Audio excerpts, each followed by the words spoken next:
उपभोक्ता मामले के मंत्रालय ने डायरेक्ट सेलिंग इंडस्ट्री के लिए नियम कायदे तय कर दिए हैं। इन नियमों के तहत अब एमवे या टपरवेयर जैसी डायरेक्ट सेलिंग कंपनियों का एजेंट बनने के लिए कोई फीस देने की जरूरत नहीं होगी और अगर कंज्यूमर इन कंपनियों से कोई प्रोडक्ट लेने के बाद उससे संतुष्ट ना हो तो 30 दिनों में इसे वापस लौटा भी सकेगा।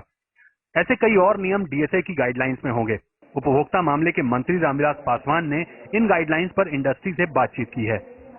जो क्लियरली उन्होंने पूछा है मिनिस्टर साहब ने कि क्या राइट है और क्या गलत है, वो भी बताएं और इसका आउटकम या इम्पैक्ट क्या होगा, जो भी हम सजेस्ट कर रहे हैं। यही बोला है कि डेफिनेशनल क्लैरिटी हमें चाहिए, ऑपरेशनल क्लैरिटी चाहिए। ये दो चीजें बहुत जरूरी हैं।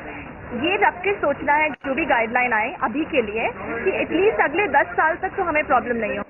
देश में डायरेक्ट सेलिंग इंडस्ट्री का साइज करीब 7,000 करोड़ रुपए का है, लेकिन इसके लिए राष्ट्रीय स्तर पर कोई ठोस नियम नहीं है। केरल और राजस्थान ही दो राज्य हैं जहां डायरेक्ट सेलिंग इंडस्ट्री के लिए दिशा निर्देश तय हैं।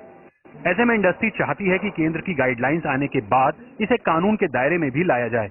हमने मंत्री जी को बताया कि खाली गाइडलाइन इशू करने से इसमें कुछ नहीं आएगा जब तक इसका लेजिस्लेटिव बैकअप नहीं हो।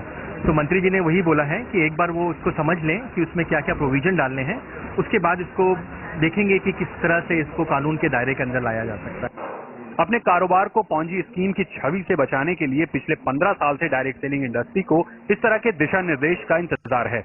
मंत्रालय के साथ हुई इंडस्ट्री की बैठक के बाद अब उम्मीद जताई जा रही है कि ये इंतजार जल्द खत्म होगा। अर्णव वसावड़ा, दिल्ली।